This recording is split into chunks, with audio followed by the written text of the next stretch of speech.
Hello दोस्तों, स्वागत है आपका कबीर CSC में।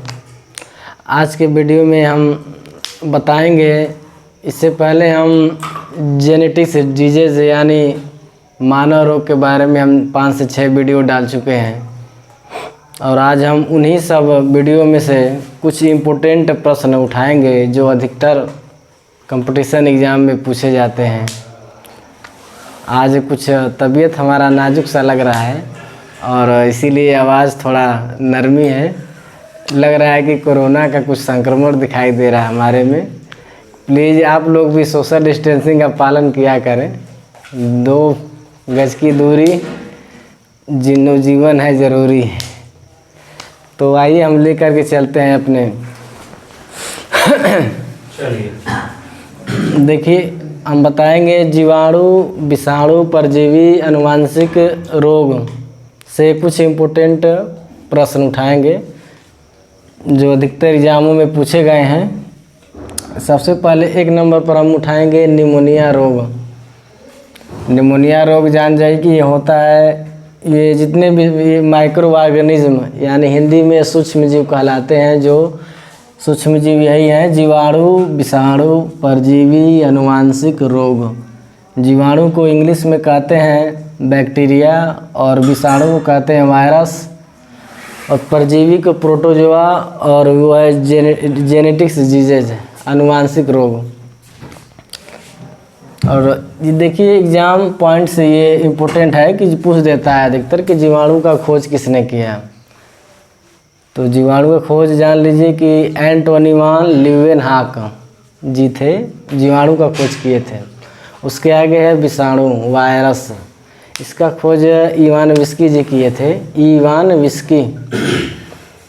और उसके आगे देखिए आनुवंशिक रोग है, उनका खोज ग्रेगर जॉन मेंडल जी किए हैं।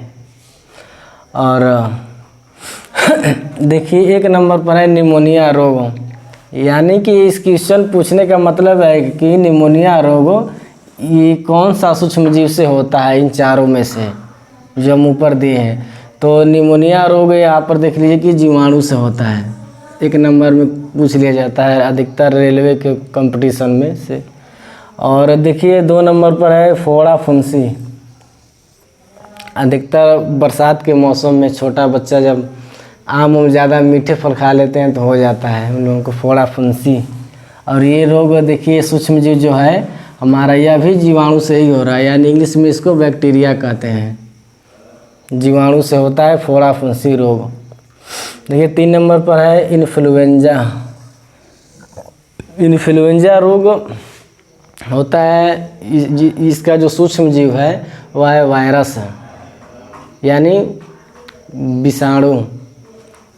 इसका सूक्ष्म जीव है विषाणु से होता है इन्फ्लुएंजा।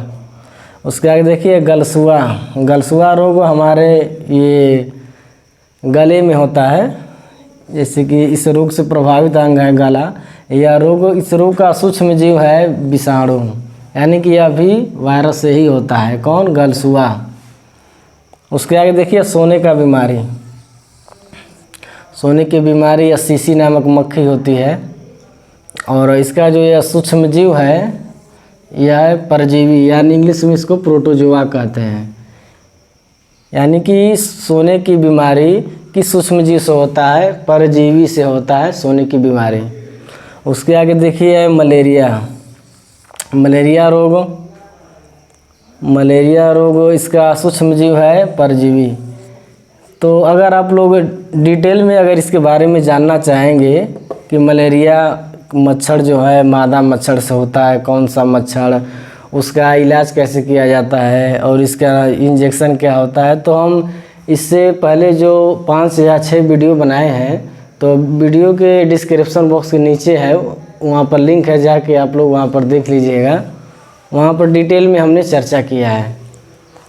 देखिए मलेरिया का यहाँ पर दिया है सूक्ष्म जीव परजीवी।